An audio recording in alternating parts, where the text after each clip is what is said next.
বিভিন্ন কারণে অনেকদিন কোথাও ঘুরতে যাওয়া হচ্ছে না, নতুন নতুন জায়গা দেখা হচ্ছে না, তাই নতুন ভ্লগও আসছে না। তাই আর কি আবার সেই টান পড়লো ইউরোপের ঝুলিতে। আমার ল্যাদপ্রাপ্ত হাত আর মাথা ফাইনালি পুরনো ভ্লগগুলো এডিট করতে বসলো। তো থাকো সঙ্গে, এনজয় করতে থাকো।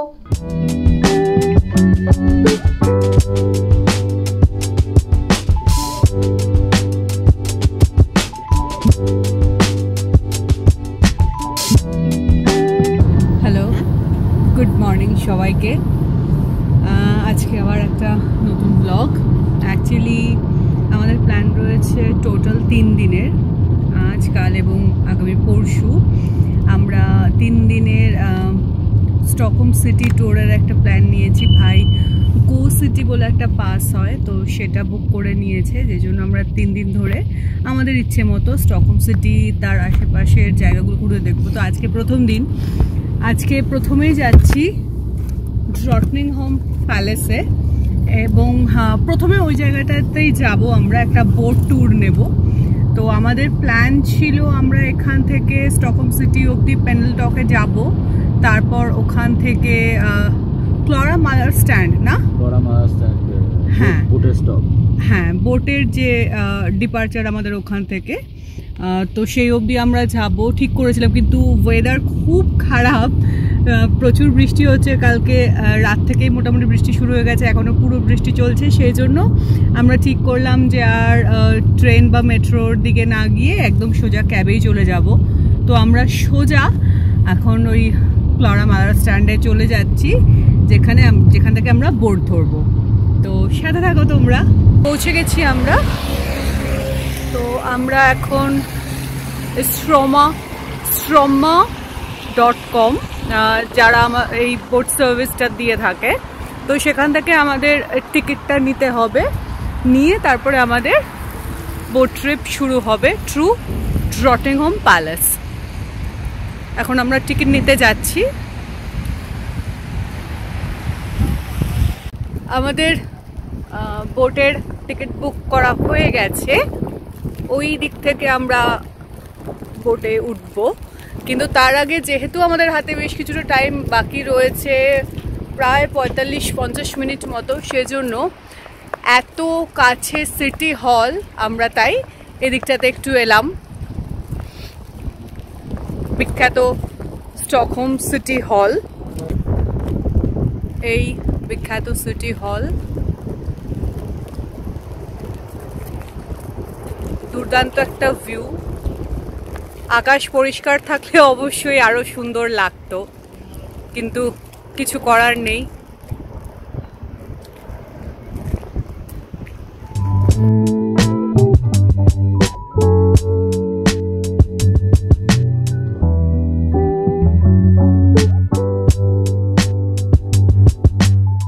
আমরা হাঁটতে হাঁটতে ব্রিজ পেরিয়ে সিটি হলের এন্ট্রান্সের দিকে এলাম, মেন এন্ট্রান্সের দিকে।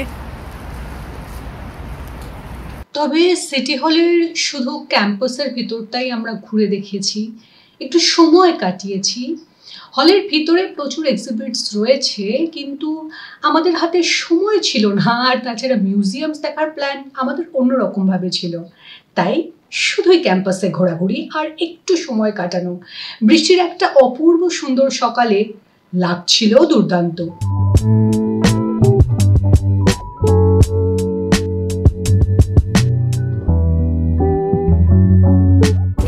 এই প্যালেস যেখানে আমরা যাব, আমরা ঢুকে পড়েছি আমরা আমাদের বোটের ভিতর।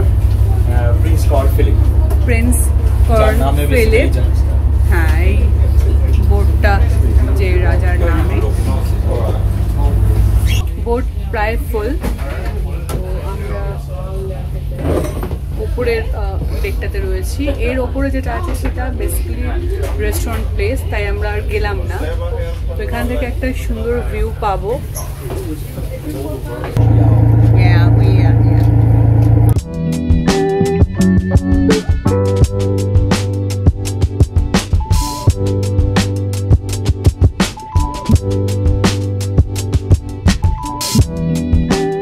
এই প্যালেস ফাইনালি আমরা পৌঁছে গেলাম। এবার নামবো আমরা বোট থেকে। উপরের একটা দুর্দান্ত ভিউ বোট থেকে।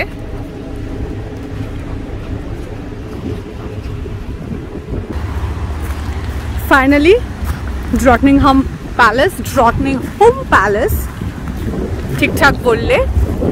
ড্রটনিং মিন্স রানী, কুইন। তো বেসিক্যালি এই প্যালেসে রাজা রানী থাকেন, সুইডিশ রয়্যাল ফ্যামিলি এখানে থাকেন।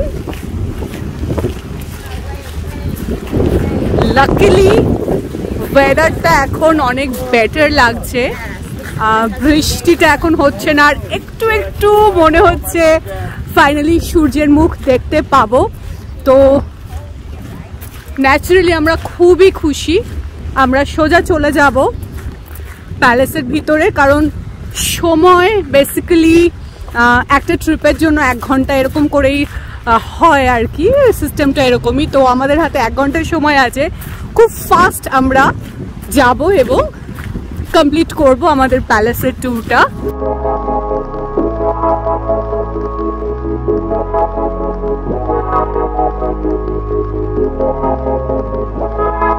এই প্যালেসের এন্ট্রান্স, আমরা এবার ঢুকছি।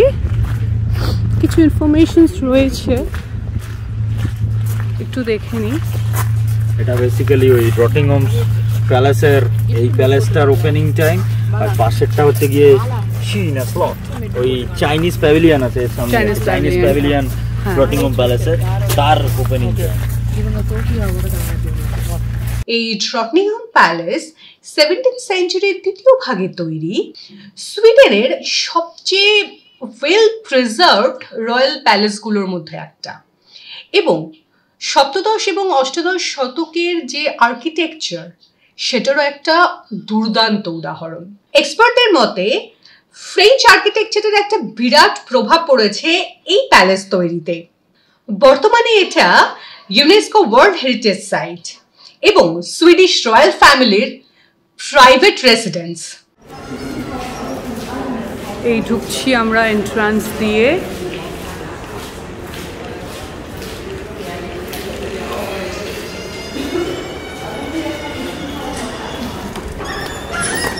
Thank you.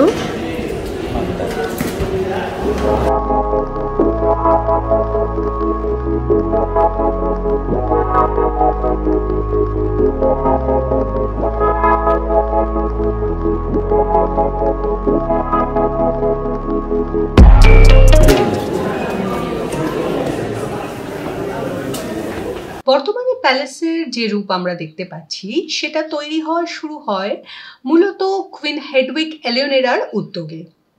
প্রথম কাজ শুরু করেছিলেন আর্কিটেক্ট নিকোডেমাস টেসিন দ্য এল্ডার, তারপর তার ছেলে নিকোডেমাস টেসিন দ্য ইয়াঙ্গার, নিকোলাস মিলেজ, এরকম আরও আর্কিটেক্টরা কাজ করেছেন। সত্যি কথা বলতে কি, ইউরোপের কিছু মিউজিয়াম এবং রাজপ্রাসাদ দেখার সুযোগ হওয়ার সুবাদে একটা দুঃখ না মনের মধ্যে আরো বেশি করে জেঁকে বসেছে, যে আমরা ভারতবাসীরা আমাদের নিজেদের শিল্প, স্থাপত্য, সংস্কৃতিকে সংরক্ষণ করার দিক থেকে ঠিক কতটা উদাসীন। আর আমাদের ভারতীয় ট্যুরিস্টদের সিভিক সেন্সের কথা না তুললেই ভালো হয়, সেটা তো আমরা চারিপাশে বেড়াতে গিয়ে রীতিমতো দেখতে পাই।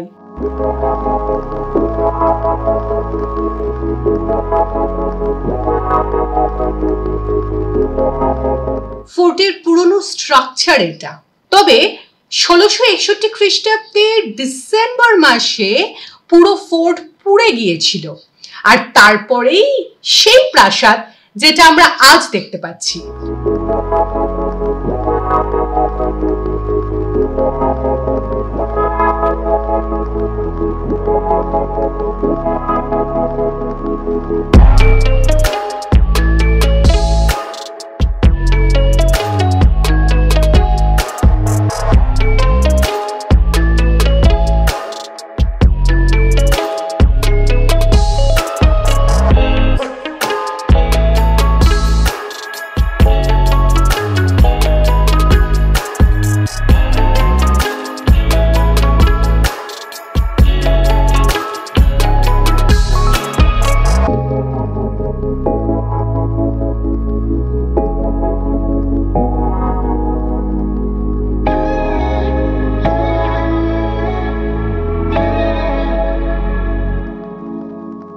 রয়্যাল গার্ডেনের একটা ভিউ।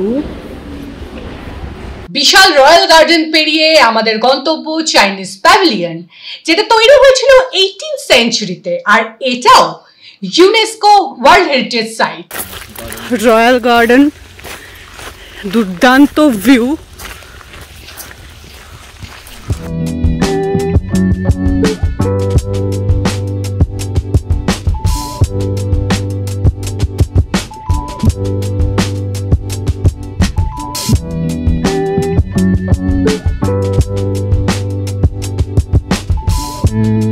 অ্যাকচুয়ালি জায়গাটা প্যালেস থেকে অনেকটা দূরে, বিরাট বড় রয়্যাল গার্ডেন, সেটা ক্রস করে আসতে হয়, হাতে সময় কম, তাই রীতিমতো ছুটতে ছুটতে এসছি। চাইনিজ প্যাভিলিয়নের শুরু, ফাইনালি চাইনিজ প্যাভিলিয়ন।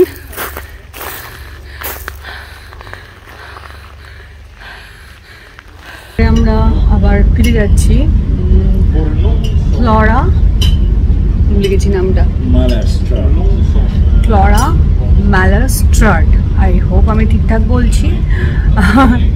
অ্যাকচুয়ালি আমরা 1 ঘন্টার ট্রিপটাই বুক করেছিলাম, কারণ আমাদের অনেকগুলো জায়গায় যাওয়ার আছে। তো 1 ঘন্টার মধ্যে রয়্যাল প্যালেস মানে যেটাতে আমরা গিয়েছিলাম, তো ওই প্যালেস সাথে আরও একটা চাইনিজ প্যাভিলিয়ন, সবটা ঘুরে 1 ঘন্টার মধ্যে বোটে পৌঁছানোটা একটা চ্যালেঞ্জ ছিল, but somehow we made it. তো এবারে আমরা আবার আমাদের পরের ডেস্টিনেশনে চলে যাব।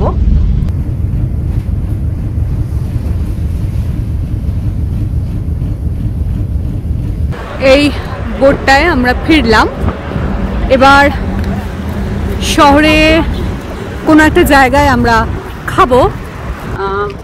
মোটামুটি 1টা বাজে, তো লাঞ্চ টাইম। এখন আমরা খেতে যাব, দেখি কোথায় কি খাওয়া যায়।